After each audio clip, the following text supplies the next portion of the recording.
A simple swap on Ethereum mainnet costs a few dollars, sometimes over 10 when it's congested.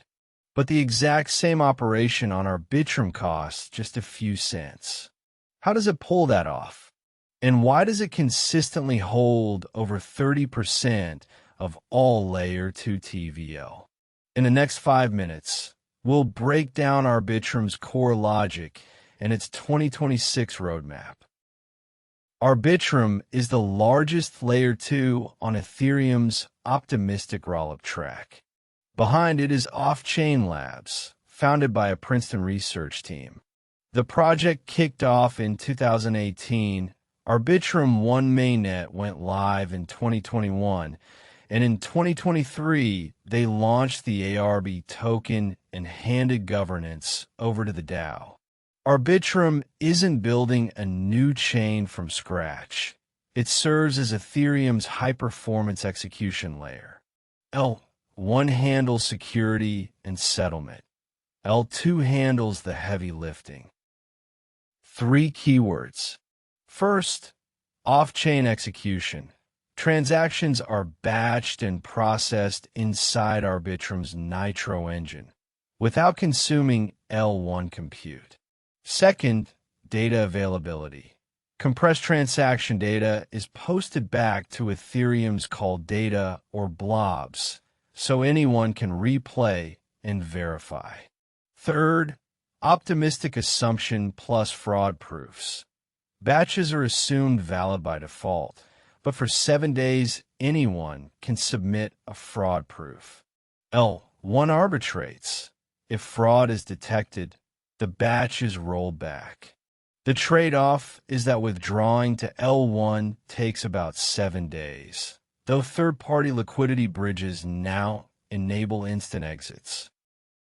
Arbitrum isn't a single chain, it's a 3-piece suite. One is the standard, or the main battleground for DeFi.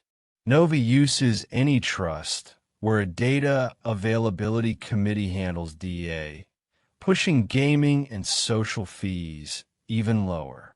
Orbit lets you build your own L3, customizing gas tokens and permissions.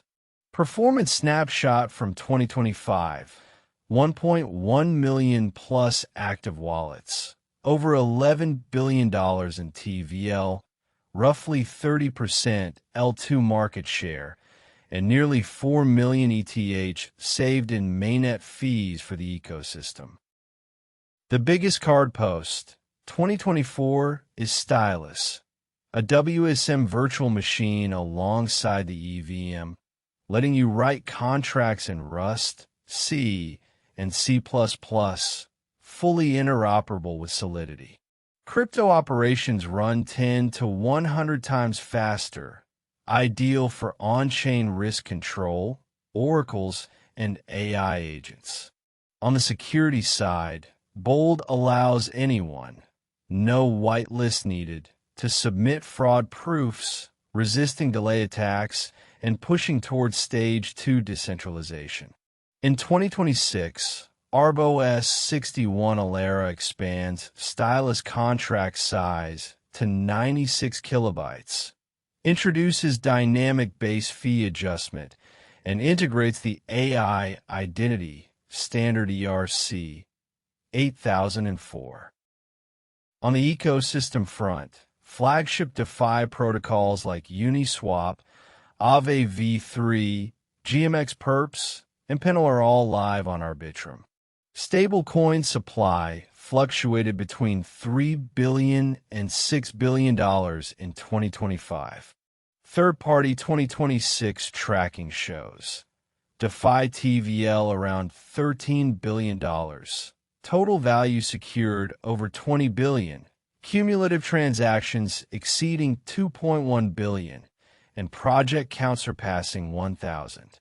These aren't subsidy-inflated numbers. They're built on real transaction volume. So Arbitrum's narrative was never just another chain. It treats Ethereum as the court and itself as the high-performance execution chamber. Cheap, fast, multi-language smart contracts, and the ability to let others spin up chains on top.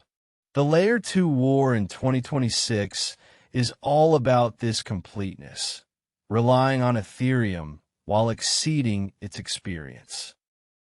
I'm your host. Next time, we'll dive into whether ZK rollup or optimistic rollup will have a